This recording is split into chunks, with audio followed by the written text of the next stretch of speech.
Hey, everybody. Welcome to the RotoWire Fantasy Football Podcast, brought to you by WynnBET, WYNNBET. Thanks to WynnBET for their exclusive sponsorship all fall throughout the podcast season. Hey, I've got my guest, Jerry Donabedian, makes his annual appearance here on the podcast. Jerry does yeoman's work here on RotoWire. He does 3 articles a week. Well, really 4, actually. 3 different types of articles a week. He does what used to be called Hidden Stats. It's now backfield breakdown, target breakdown. He also does the streaming defenses article for us and also exploit the matchups later in the week. So he's a very busy man this time of year, and we appreciate him coming on. Jerry, what's going on? How you doing? I'm good. Yeah, being busy this time of year is a lot better when my Ravens win, especially when it's over the Chiefs. So it's been a good week. I know that if they meet in the playoffs, it probably will go not the same way, but for today, I'm going to enjoy it. Yeah, of course you should. You very well should. It was a fun game. Hey, it was entertaining football. That's the thing that was important to me is like these are 2 really, really good teams, 2 fun teams to watch, and they get to do their thing. Obviously the Ravens kind of did a job on shutting down Tyreek Hill. They bracketed him and it worked. I'd like to see a little bit more Tyreek Hill selfishly for my fantasy teams, but Kelsey went nuts. Mahomes does his thing. Lamar did his thing. It was great. Yeah, I was kind of afterwards. I was like, well, they kind of held Mahomes in check, but he threw for 11 yards per attempt. It's just kind of one of those games where the offense played well. A few things broke right. But yeah, no, with the Ravens having some more flaws this year than the past couple of years, they're going to end up, I think, in more entertaining games. So that's like the silver lining, right? Yeah. More games like these first 2 weeks where it's down to the final couple plays. Yeah, I think that's true. Their defense is a little thinner than it's been in previous years, but they'll have some younger guys step up hopefully too. That's kind of the idea. Although hopefully not against my Bengals, but we'll see about that. I think you're going to stomp us, but it's what you usually do. Yeah. I guess I still think the Bengals will be all right. But in the AFC North now, I just think the Browns look so much ahead of everyone, even with losing Landry last week. As much as I hate to say that. Yeah, I think so too. I think they're really strong. Let's start with Cleveland. OBJ practiced today. I didn't tell you we were going to start with Cleveland, but here you go. OBJ practice after missing the first 2 weeks. Looks like he's going to play with Landry out at least 3 weeks. We'll see what happens with him. I'm not starting him this week if I have him. Actually, I don't have him, but if I did, he's going to be like wide receiver 40 for me, maybe 45. I want to see it first, given he's missed the first 2 weeks. Yeah, I think the biggest question mark spot for me where I have him is like Ayuk would be my other option. So I think right. It's like the 2 guys who everyone's going to be most uncertain about still. I think I'll go with Beckham there. I was wondering if Beckham and Landry were both out, if Donovan Peoples-Jones would be like a great play for a couple weeks here. He had a bunch of camp hype, but obviously as the number 3 receiver in a run-heavy offense, wasn't going to get a ton of targets. I was big on Anthony Schwartz just because the pedigree, the speed he has. He made an impact in that first week, but then he didn't finish that route, led to the interception, led to Baker Mayfield hurting his shoulder, pretty much buried after that. Yeah, he didn't really, his role didn't really end up increasing even after Landry was injured, partially because of what you said, the mistake he made. Although he made 2 big plays the week before. So I'd be interested, but based on the way they've used him, I would think it looks like they're just using him as the number 3 receiver, regardless of what, like he's kind of just been in his role. But with Beckham back, it's like, Peoples-Jones he's played a bunch of snaps and seen, I think, 3 targets through 2 weeks. So if Beckham's back, I'm just going to probably be scared of the whole thing except for Chubb and Hunt.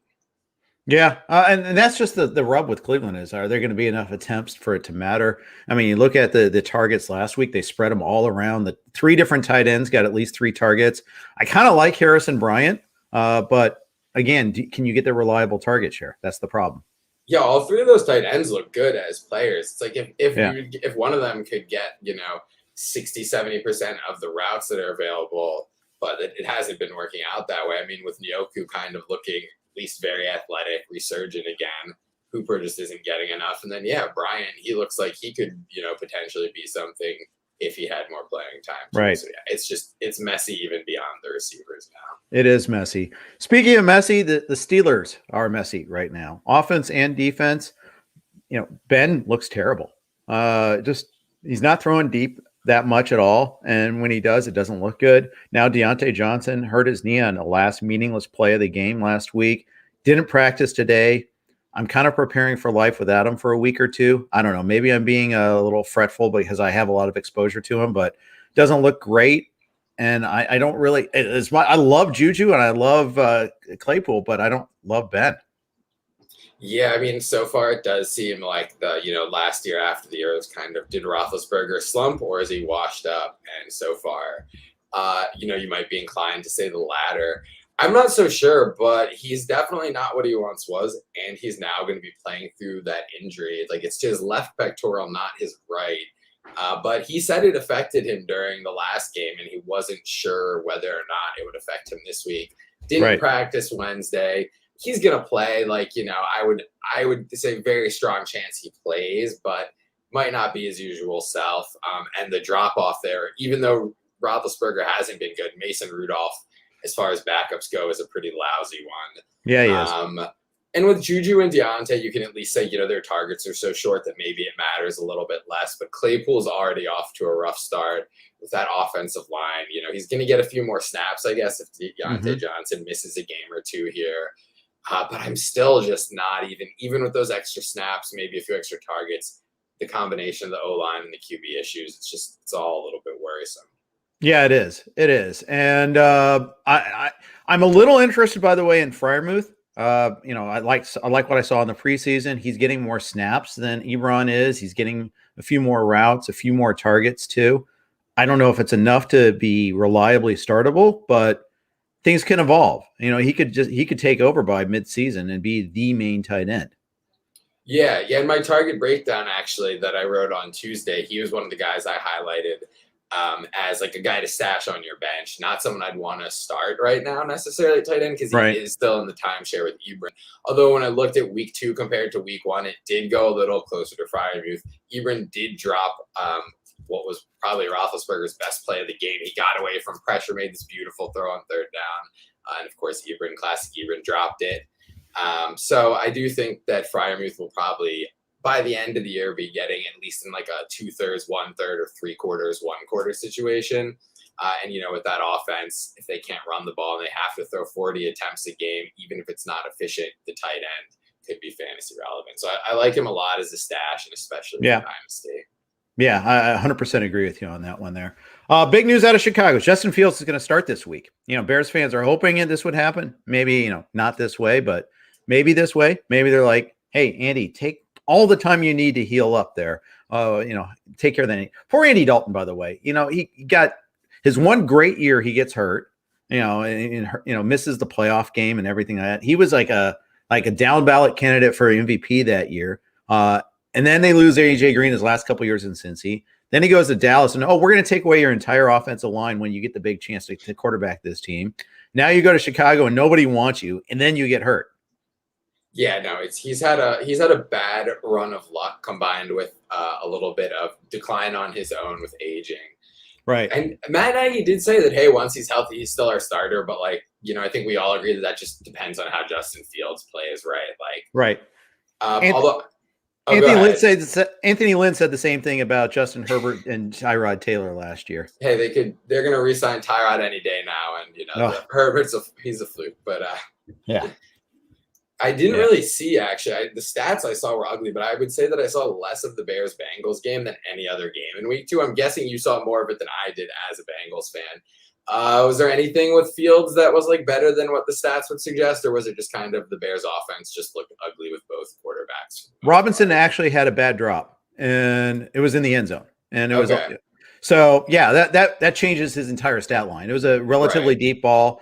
It wasn't a bad drop. It was a drop. He kind of got shielded. It went kind of through the defender's arms off him, but the defender didn't touch the ball. It wasn't a deflection as far as I could tell. And Robinson never drops anything. So that's the thing. That's why I call it a bad drop, because he never drops anything. Right. An average drop for Allen Robinson is a bad drop. Yeah. And, I do think the one thing I did see is the average attempt for Fields was far more downfield than it was for Dalton. That illustrates the type of quarterbacks they are too. We were talking about this on the XM show today. You notice mobile quarterbacks never check down because they're using their legs. which also means they're trying to buy time to throw farther downfield. They want the receivers to clear out. They either want to have a downfield throw or they want to have room to scramble. They don't want that extra target there. They don't want that extra defender in that area. So I think on average, I think you're going to see longer targets. That's why you see with Russell Wilson, you see with Mahomes, same thing. Anybody that scrambles a little bit, I think you're going to see more air yards for those guys. Yeah, I think, and we especially see that in the distribution of like targets between the running backs versus the wide receivers. Yep. And tight ends, and how, with the running quarterbacks, it's been pretty rare to have a running back get big time receiving volume. Right. Which with David Montgomery, I've been kind of wondering today, I'm like, how do I think I move him down a little, mostly because I'm playing in PPR leagues, because he's probably not going to, doesn't have the same receiving upside with Fields instead of Dalton. But at the same time, I do think having Fields on the field is good for the overall, as we've seen, the running quarterback tends to help rushing efficiency. You can stick anyone out there with Lamar Jackson and they're going to put up 5 yards per carry. Justin Fields, not Lamar Jackson, but he is a guy with sub 4.5 speed, a guy who likes to run. So I think it could help Montgomery from that perspective, but I think I'd rather just have the more receiving upside. Yeah, I mean, you're looking at 80% snap share for Montgomery as you break down in the backfield breakdown, and that's fifth among all running backs. So even if he doesn't have a huge target number of targets, he's still out there all the time. It's not like they're bringing in Damian Williams on third down. They're not. So I think it affects him less. Yeah, if he's not getting carries, he's probably getting targets. If he's not getting targets, he's probably getting carries. Probably the tiebreaker there is just whether Fields is good, right? If Fields is good, we're not going to care that Montgomery is getting 1.5 fewer targets per game, because he's going to be getting in the end zone. He's going to be piling up yards. If Fields stinks, then we're really going to be missing those targets because the touchdowns aren't going to be there to make up for it. Exactly right. Exactly right. Before we move on from breaking news and start even talking more about the Jerry's work, a quick note from our friends at Yahoo. The new NFL season is underway, and Yahoo is excited to kick off daily fantasy football. There will be a ton of big prize contests throughout the season on Yahoo, including their multi-entry contest now being shark-free. To celebrate the beginning of football season and Yahoo Daily Fantasy becoming shark-free, Yahoo is giving all users the opportunity to claim free $10 in contest entry credit. Users can take advantage of this free $10 contest entry credit offer to join one of Yahoo's biggest contests. In addition to free credit, the Yahoo has a $1 million DFS football contest live. The $1 million contest features $1 million in total prizes, including first place receiving $100,000 and an entry to the first ever Yahoo Fantasy Football Championship live finals event, which will occur at MGM National Harbor in Maryland this December. Play daily fantasy football on Yahoo this season. Visit sports.yahoo.com/dailyfantasy/welcome. Once again, sports.yahoo.com/dailyfantasy/welcome to claim the free $10 offer to get started. Jeff Erickson here with Jerry Donabedian. You can follow Jerry on Twitter at Jerry Donabedian. You can read all of his work on RotoWire. We've got a ton of good stuff every single week, focusing right now on the backfield breakdown and the target breakdown that you can find on RotoWire. And a couple of things I wanted to jump off with here. First of all, you were talking about that Sunday night game and the Chiefs. You noticed that Mikol Hardman had a pretty big shift in terms of his snap share and his routes run. Yeah. Week 1 was encouraging for him. I think he played over 2/3 of snaps and was running around about 3/4 of Mahomes dropbacks. Then week 2, he did that and more. I think he was up around 80% snap share, and he saw 9 targets, which was his second most in a game. It was his first time really where he had the targets and the snap share up over 3/4 in a game. Yeah. And he's maybe had a little bit of help so far from the fact that the Chiefs have either been in back and forth games or playing from behind a little bit. And maybe that's hurt Edwards-Helaire a little bit, although more just inefficiency has been the problem there. But I thought it was really promising in terms of the usage. I don't know if I love him as much as a player as some of the other people here at RotoWire, but if you disagree and you are higher on him as a player, then you should be absolutely ecstatic right now. Where I've got him, I'm mostly still keeping him on the bench. I want to see another week. I still think I still worry that Andy Reid likes DeMarcus Robinson. Who knows? Byron Pringle gets a few more snaps. So I still have some concerns, but it's definitely more promising than it was a couple weeks ago, despite the lack of big numbers so far. Yeah. Sometimes I watch Hardman. I'm like, I look at the plays he makes. I'm like, damn, how's he not getting more work? How are they not featuring him more? And then I see like the play where there is a play where he was targeted in the end zone and he wasn't even really looking for the ball in the right direction. And it seems like sometimes he lacks the awareness of the position. Yeah, I right. When I've watched him, like I've thought that, he's really good with the ball in his hands. But other guys like that, maybe like Deebo Samuel, someone where that's his strength, is just he's a much more polished as a receiver. Hardman also, though, like he's only in his third year. He hasn't been a starter, and he was very young as a prospect. I think he's only 23 still, maybe just turned 23. And you don't need to be great to put up some decent numbers when you're with Patrick Mahomes. Right. And then plus we are still always kind of with him. It's like you wonder about the upside if Tyreek Hill were to miss time.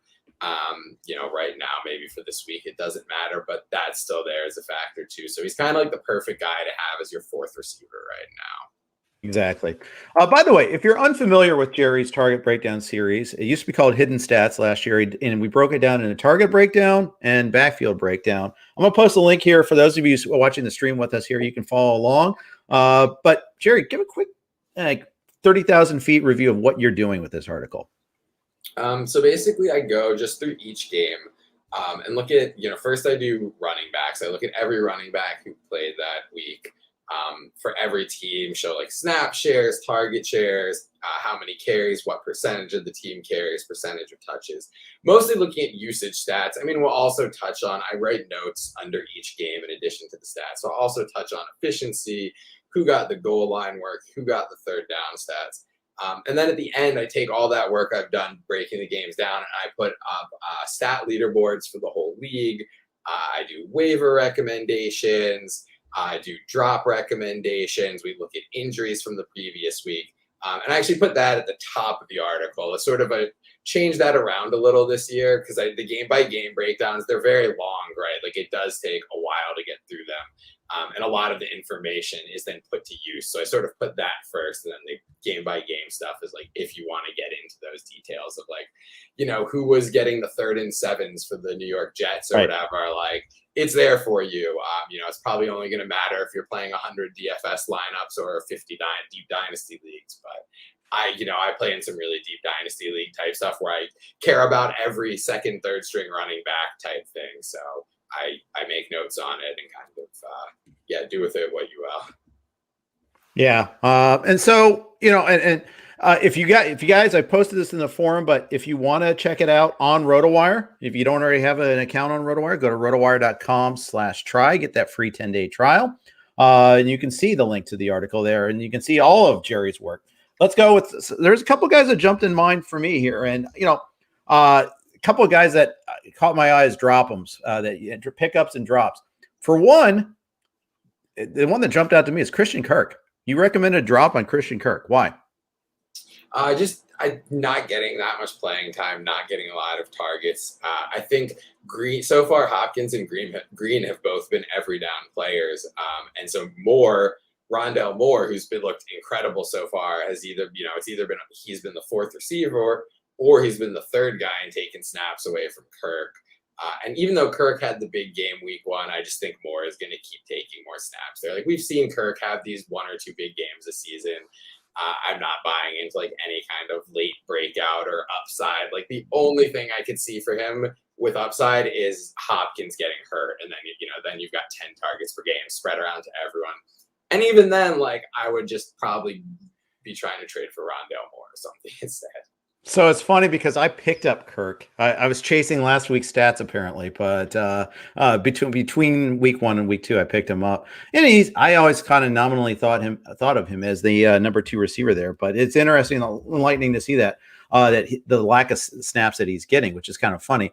Hopkins, it's interesting. They don't move him around pre-snap that much, which means he usually locks in with one particular cover corner. And this past week, it was his old teammate, Patrick Peterson, which was interesting.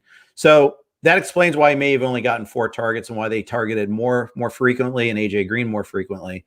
I think for instance, this week, there's nobody on Jacksonville that scares me as a corner. So I think it could be a really big DeAndre Hopkins week.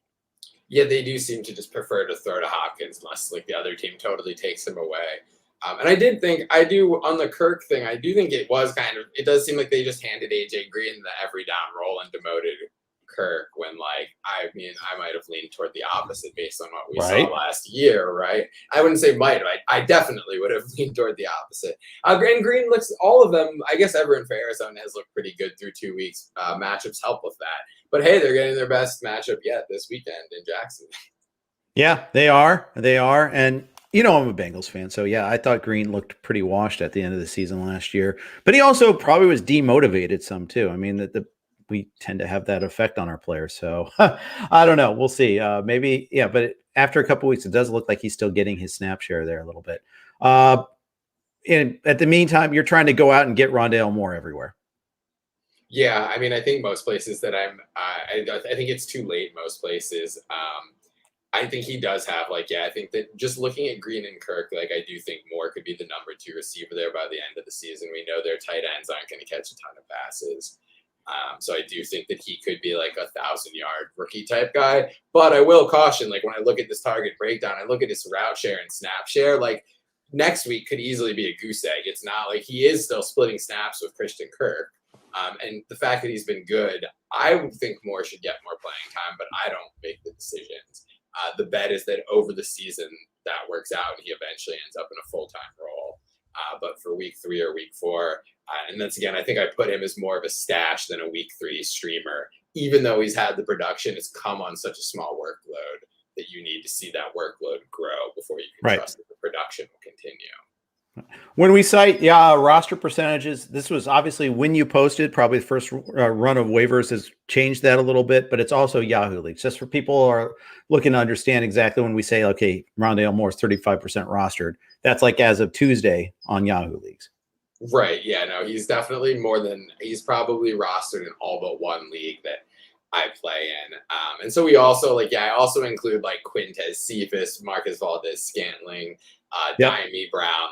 I try to cover basically everything from 1% rostered or even 0% for those really deep leagues up to 50% rostered, or Darnell Mooney, Rondelle Moore, guys that most people who are listening are those guys aren't available. What they were taken in the 10th or 11th round. But in an 8-man league or even some 10-man leagues, Mooney and Rondelle Moore, not Moore anymore, but Mooney maybe are available on waivers sometimes.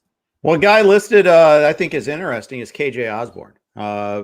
Some people actually did pick him up last week because he was targeted frequently enough in week 1. But if you needed to see it again, you saw it again. He got 6 targets. Obviously, that one big long play, 58% snap share, what you'd expect to see from a third receiver. We were wondering who's the third guy in the tree now that Irv Smith's gone. People are speculating on Ty Conklin, speculating on Chris Herndon. Instead, it's Osborne, who got 0 targets last season. Yeah, he was and I don't even really remember because the number 3 job in Minnesota was talked about this summer a little more than usual because they lost Kyle Rudolph, and it was well, with Irv as the number 1 tight end, Conklin is number 2. Maybe they'll run a tiny bit more 3 receiver stuff, but instead they've gone to one of the most 3 wide heavy teams in the league. A little bit of that is game script, right? They've mostly been playing from behind or back and forth. But it's also just the fact that they don't really have anyone else to put out there. They don't. Chris Herndon and Ben Ellefson, I don't know if I said that right, are their backup tight ends. They don't trust those guys clearly, which makes sense. They probably barely trust Tyler Conklin. He hasn't looked good so far, at least in the passing game. So I wouldn't, I'm not going out and looking to spend a lot of fob on KJ Osborne, but I think he can keep seeing. I think he can see a handful of targets per game throughout the year. I don't think what he's doing is going to continue. I think more of those looks are going to end up going toward Dalvin Cook and toward Jefferson and Thielen, of course. Even though all those guys are already eating, I still don't think that role in Minnesota is going to produce a ton of targets, but certainly more than expected. I think that the game script might continue. I think their DBs are terrible. And you saw the GIFs going around of Chase just torching Peterson, even on routes where he wasn't thrown to. They didn't throw at him that often, but on the other side, Breeland was getting torched. He gave up like over 150, I think 135 yards in week 1 against the Bengals. They're having a hard time. They've kind of overhauled their defensive backfield the last 2 years. I don't think they're there yet. Maybe they'll get better as the season wears on. Zimmer is known as a defensive genius after all, but it's not looking good right now. It's an old defense. A lot of familiar names, but apart from like Danielle Hunter, like none of them are really in their prime at this point. And yeah, like Patrick Peterson, Bashad Breeland, last year they tried going all rookies at cornerback, got smoked. This year they went with the washed up guys. They should have signed your guy William Jackson, but I mean, I guess they had other holes to address in the offseason. Yeah, I didn't love that trade-off for the Bengals, losing Jackson, signing Awuzie. I mean, Awuzie is not bad. The big problem for them is they signed Trey Waynes a year ago, and he hasn't played a single snap for them yet. Yeah, that has. It's kind of a problem. It's not worked out well. Yeah, although the Bengals defense isn't their problem right now. It's their defense can't be double as an offensive line. That's their real problem. But we'll see about that. A familiar problem. Yes, it is. Yes, it is. Who are some other guys based on like your Target article that you're looking at maybe picking up in leagues that might be a little deeper dives? I like Van Jefferson. I know in week 1, he had the big game, basically just on one big catch. He's only seen, I think, 6 targets through 2 weeks, but he's played almost, I think in week 2, he played 96 or 100% of snaps. The Rams basically just ran the same 5 skill position players out on the field for every single play until Darrell Henderson got hurt. Then they just, Sonny Michel subbed in for him. Same deal, basically. So I just think if he's on the field that much in a good offense and that continues, like he's going to get to 6 or 7 touchdowns. He's still kind of an unknown. Like he's a 2nd-round pick from last year who didn't play much. I think most people were surprised he was a 2nd-round pick, and because of that, he hasn't really gotten a ton of attention. Like a lot of people had like a 4th-round grade on him.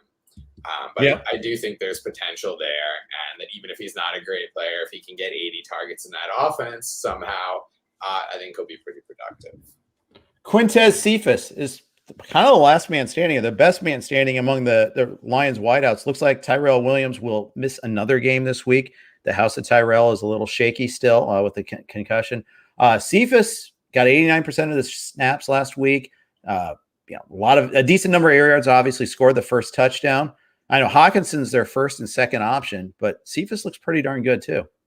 Yeah, and he was like at the end of last year, there was kind of talk about when they were doing the rebuilding thing, and it was clear they were going to let Jones and Galladay go in March, that like he would get a shot in the starting role because he had some good games as a rookie, but then he sort of disappeared, and like during training camp, all the reports were that he was a backup, but now it seems like him and Tyrell Williams are the starters. Williams was hurt in week 2. But Cephas played more snaps than any other receiver, had the touchdown, most targets besides Hawkinson.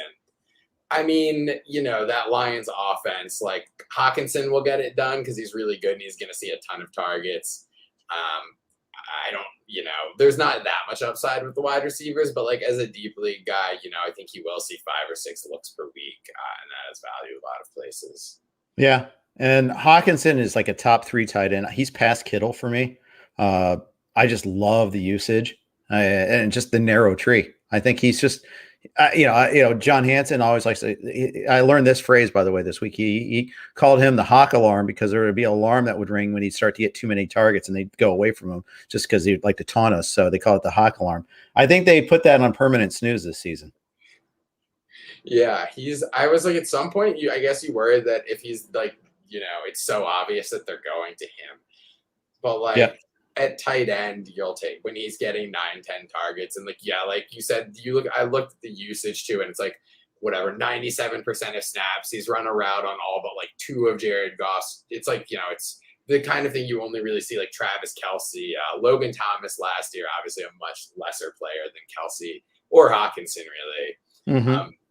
I would not put him ahead of Kittle yet. I do think that there is, that he's not, the touchdowns are going to be an issue in Detroit, even if he's getting a lot of targets and he is a big guy. I worry about that a little. And I think Kittle will be okay. He ran more routes this past week.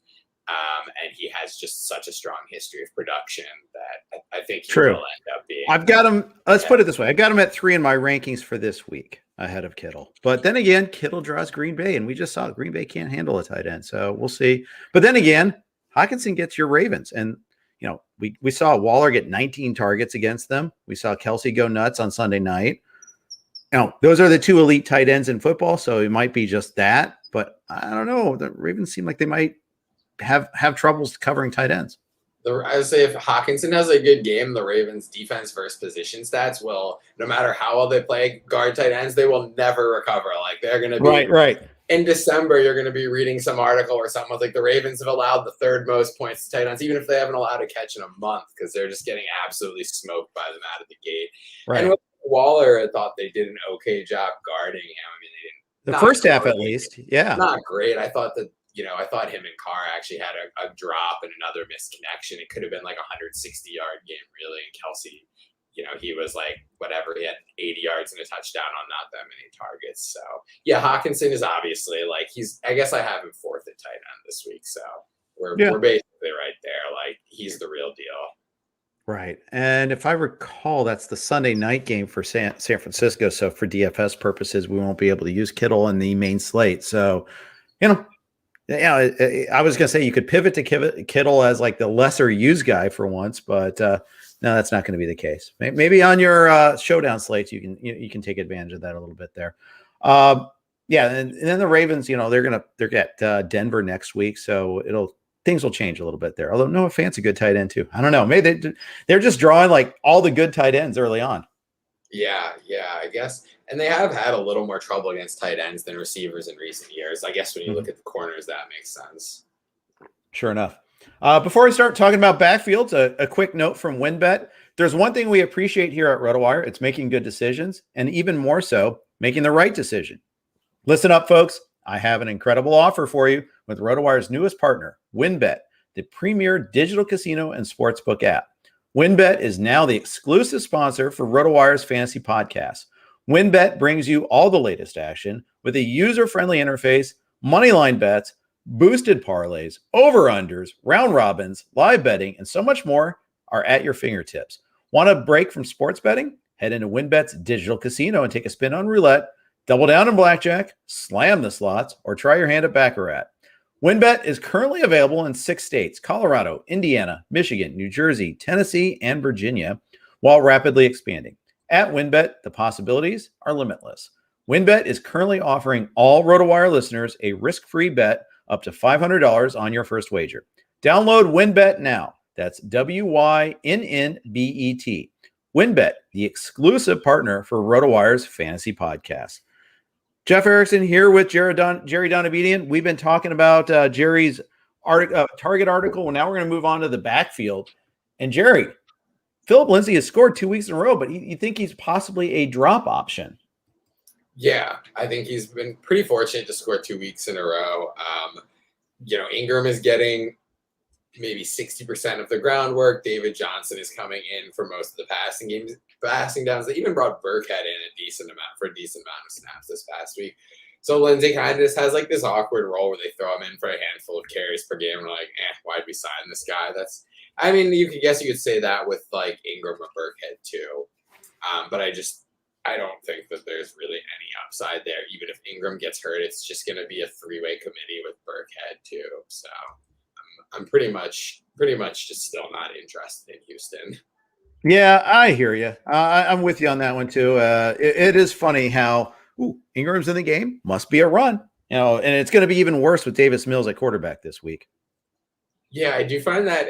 I also find that odd that multiple teams have done that with Peyton Barber. I know sometimes it's like a fourth, they bring him in on 4th and inches. Like, of course it's going to be a run, but where they will even on 1st down, it's like every time they bring him in, it's a run. It's like, why do you want to telegraph that you're giving the ball to your worst player? It makes very little sense to me. But, I'm probably my insistence on just the Texans have, I'm probably going to miss out on, maybe I should have picked up Mark Ingram. Like, if the guy gets 15 carries per week, like he's going to average 50 plus yards, even if the team's a mess, right? Yeah. You know what? The shining a light so a cat will chase it game that works every single time. I think, the Jacksonville Jaguars are that cat. They didn't quite figure it out to crack that code in week 1, but it didn't work nearly as well against the Browns this past week. We'll see about that. Who else jumped out at you when you were doing the breakdown in the backfield? Kenny Gainwell, I think I'm a little bit.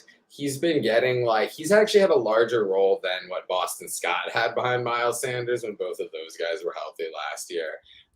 Gainwell being a rookie, always exciting. Miles Sanders, a guy who's a good, talented runner, but has always struggled with all those things coaches complain about: the drops, the pass blocking, the fumbles. And so right now, I think Sanders is going to continue getting most of the work because he's been good, but I do think he's a guy, and again, he's from the previous regime, previous coaching staff. I think that they're between injury potential and maybe some hidden potential for a benching that people aren't looking at. I'm interested in Kenny Gainwell. Plus, he is getting 7-8 touches a week. So in deeper formats, you can throw him in as a desperation start. That's nice to have in a bench stash.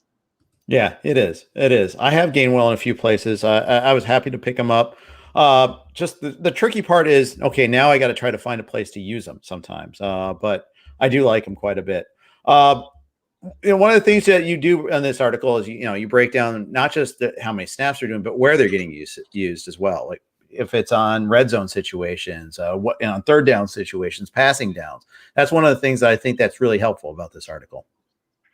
Yeah, no, it is definitely, when you look at sometimes, especially I think with targets, it can be people will see a running back gets 5 targets, ooh, now he's a 3-down back or whatever. But or even with Derrick Henry, there's been a lot of talk about him getting more targets, which shouldn't be totally dismissed, right? New offensive coordinator, that type of thing. But it's not like he's playing in situations where he didn't.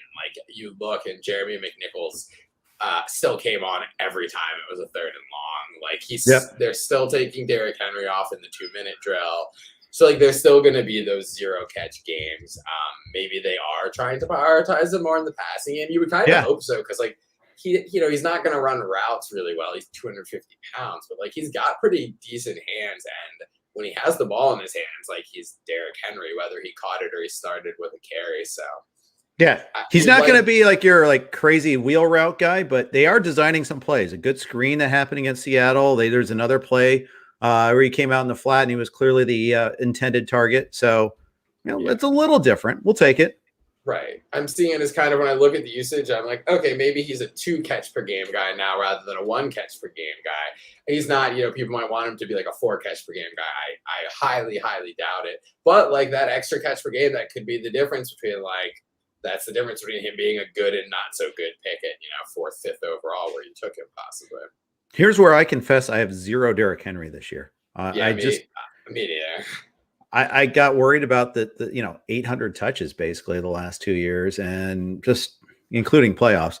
And I had memories of Earl Campbell being this frail man early in his career, just because of the workload he had and the pounding that he took, even though he was dishing it out.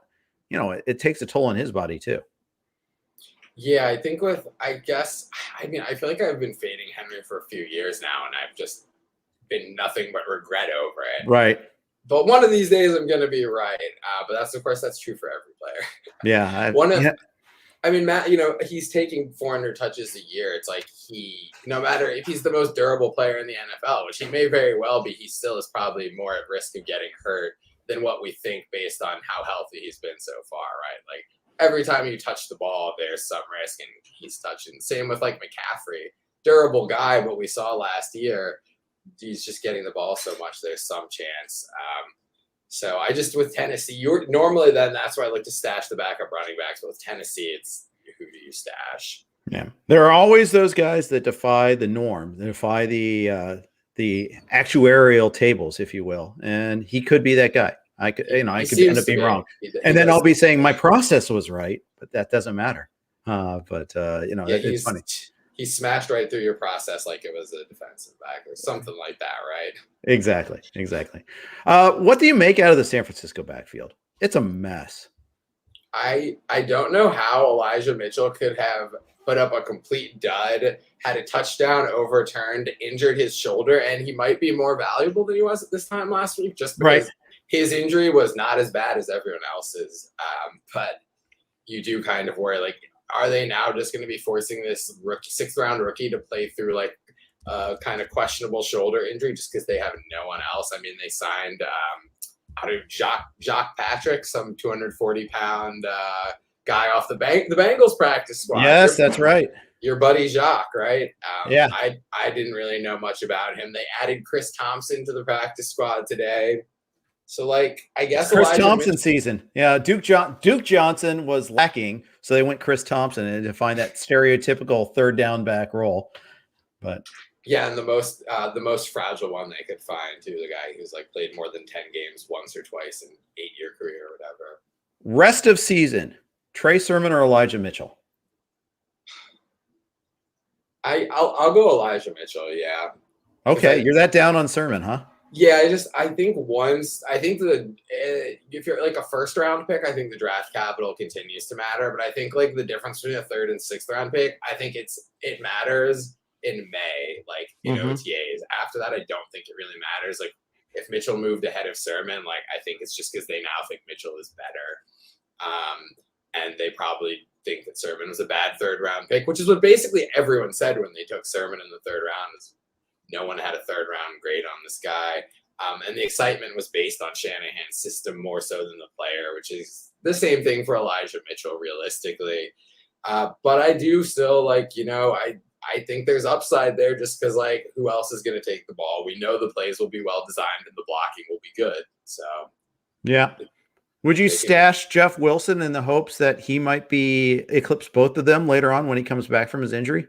Oh, yeah. A few hours ago, I was going through some of my not as deep leagues and seeing where I had IR slots and if I could sneak Jeff Wilson on there. And for a little bit deeper league, I'd even be willing to use a non-IR bench spot on him. At this point, it's like such a mess. Who knows? Jeff Wilson might be returning to like 80% of snaps and 18 touches or something. Not that anyone should count on that or even count on him being back at all the way things have gone for the 49ers. But there's the upsides there.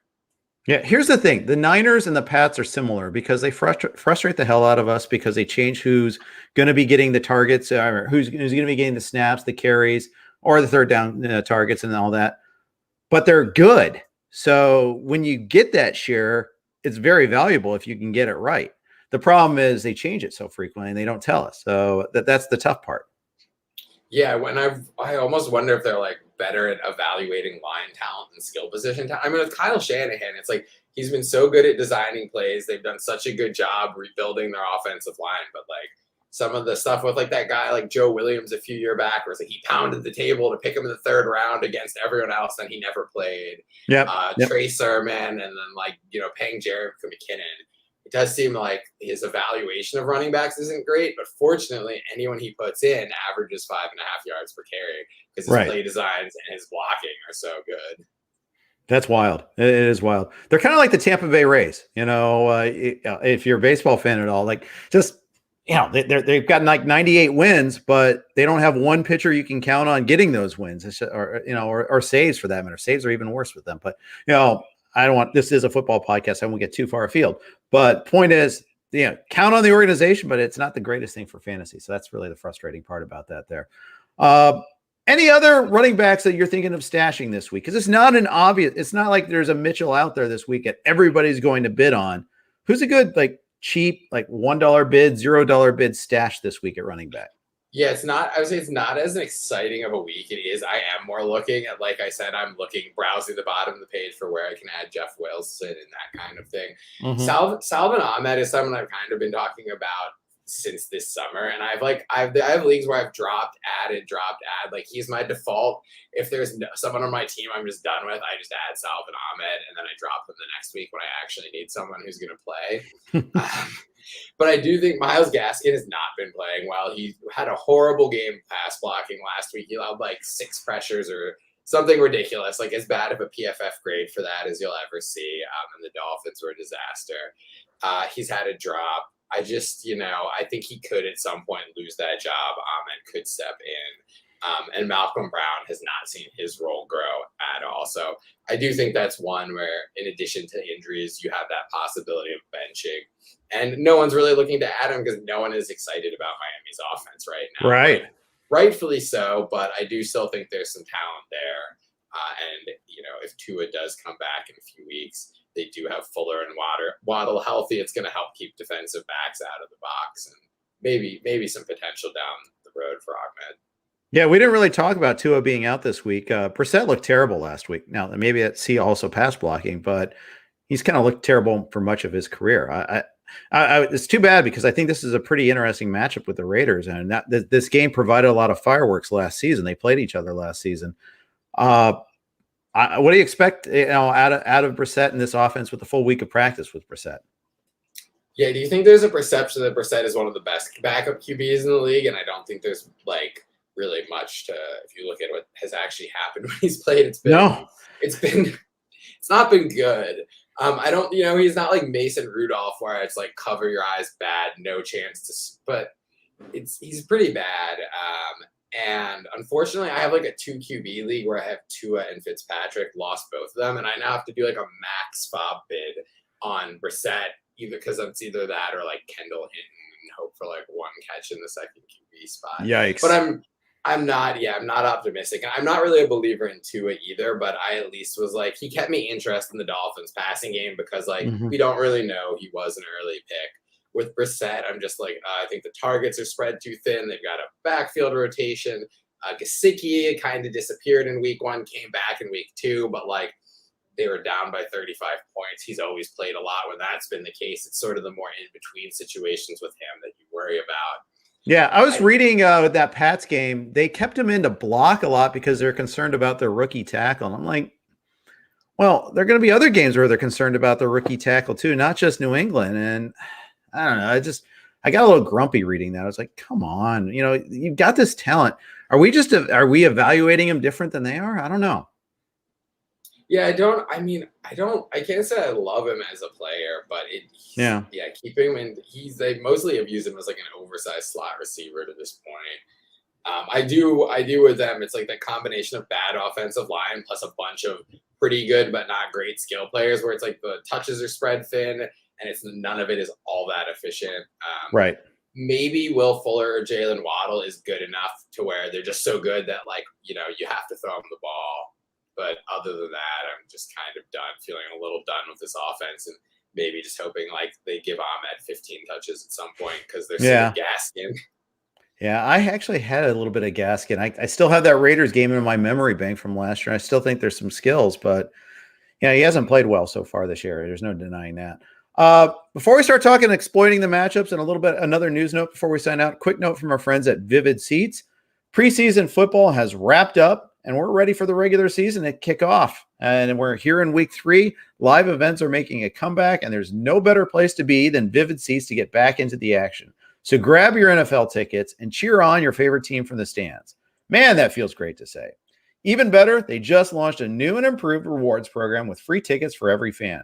Earn rewards, ticket upgrades, and perks just for shopping. If you're looking for tickets to the game, your favorite artist, or that new show everyone is talking about, Vivid Seats has it all. Visit vividseats.com or download the app today. Vivid Seats, experience it live. Thanks to Vivid Seats. Thanks to our Blue Wire Network sponsors as well. I'm Jeff Erickson here with Jerry Donabedian. We're talking about his series of articles. Let's talk about exploiting the matchups. This is a fun one. This is where we always look about looking at the wide receiver cornerback setups and all the specialized matchups that make that particular week look good or bad.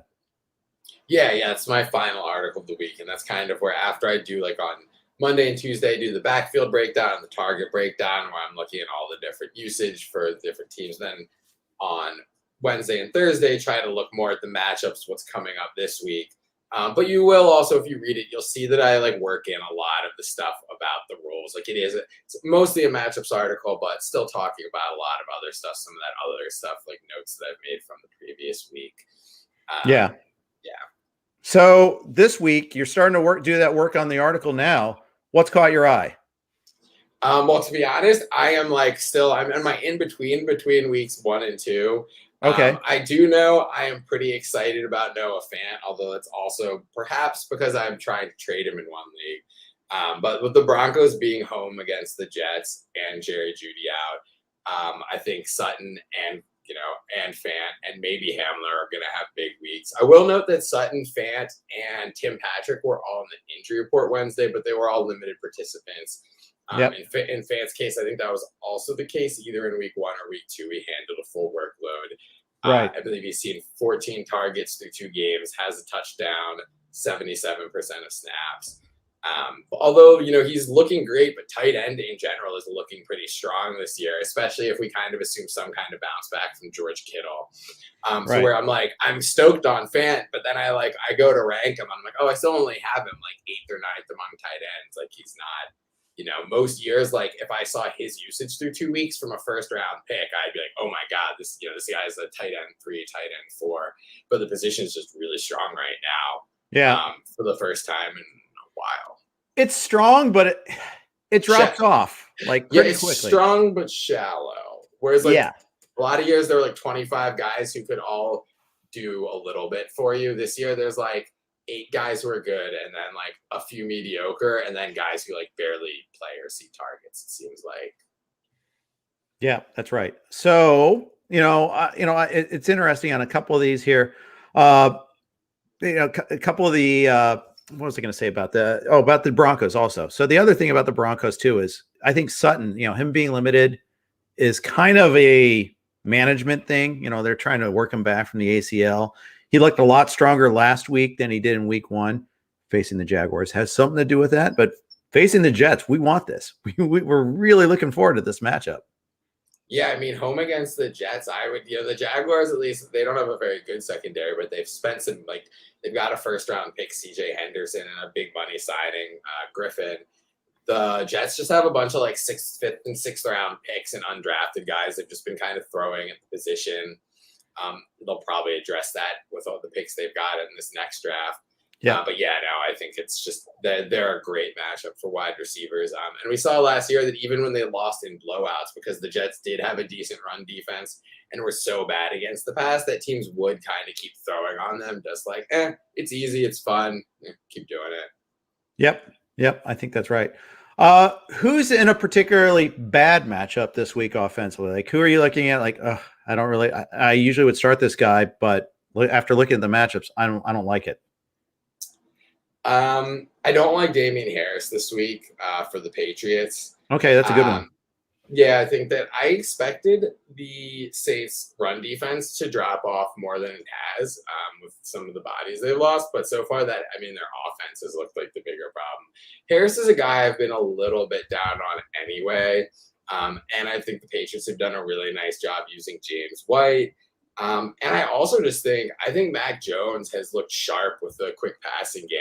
He's looked, can't say I loved him as a prospect, but the people who said he was the most week 1 ready of the rookies might have been right. He looks, ready to at least manage an NFL offense. And I think they are kind of returning to it looking a little bit more like what it looked like under Tom Brady with more 3 receiver stuff. It's not like last year's sort of whatever that was. It wasn't really a modern NFL offense, but I think getting back to that, I do think Jacoby Myers is going to start to put up some numbers as well. Yeah, and it'll be interesting to see if Lattimore's back for the Saints. That's a big matchup aspect of that team too.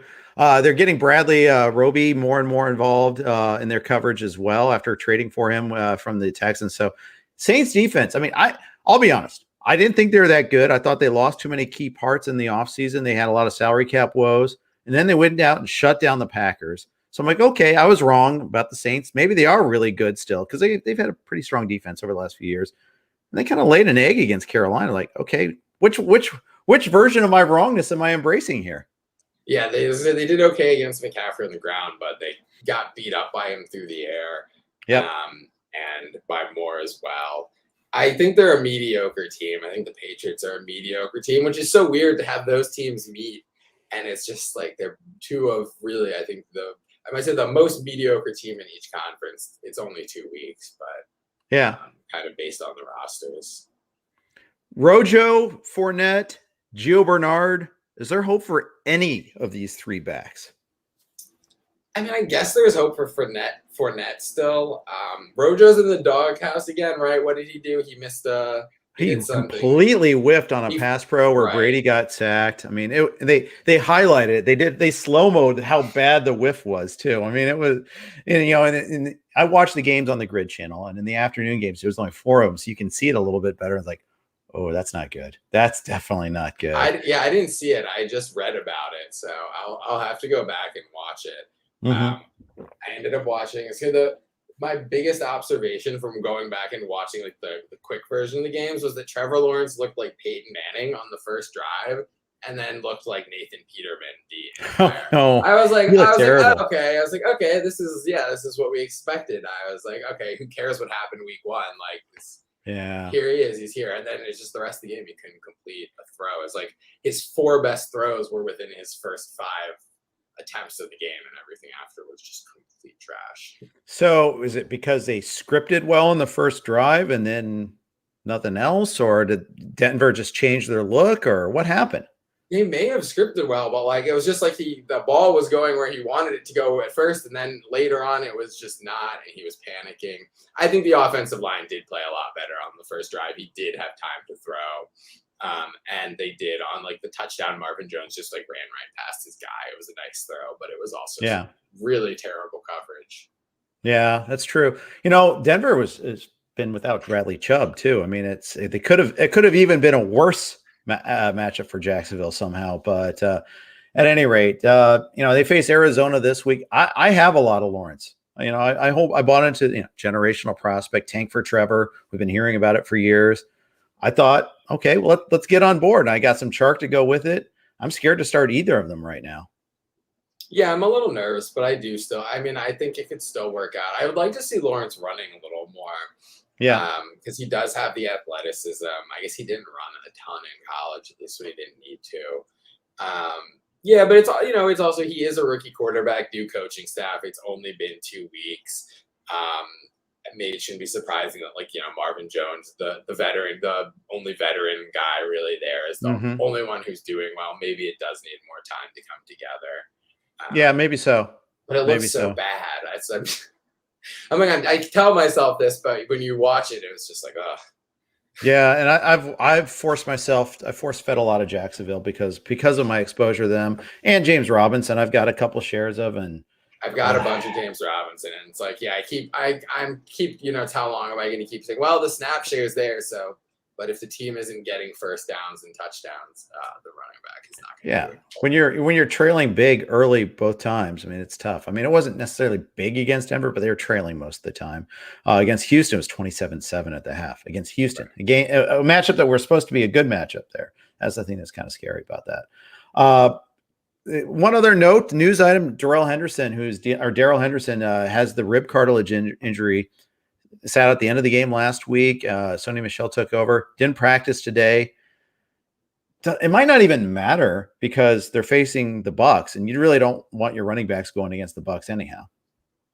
Yeah, that'll be. I've got one team where I've got Henderson and Michel, and with Henderson, I mean, he'd been playing every snap until he got hurt through the first 2 games. Like, I would have started him regardless. Like, he's gonna, even if he's not gonna get a lot of rushing yards, like he'll probably catch a few passes, have pretty decent odds at a short touchdown. Sure.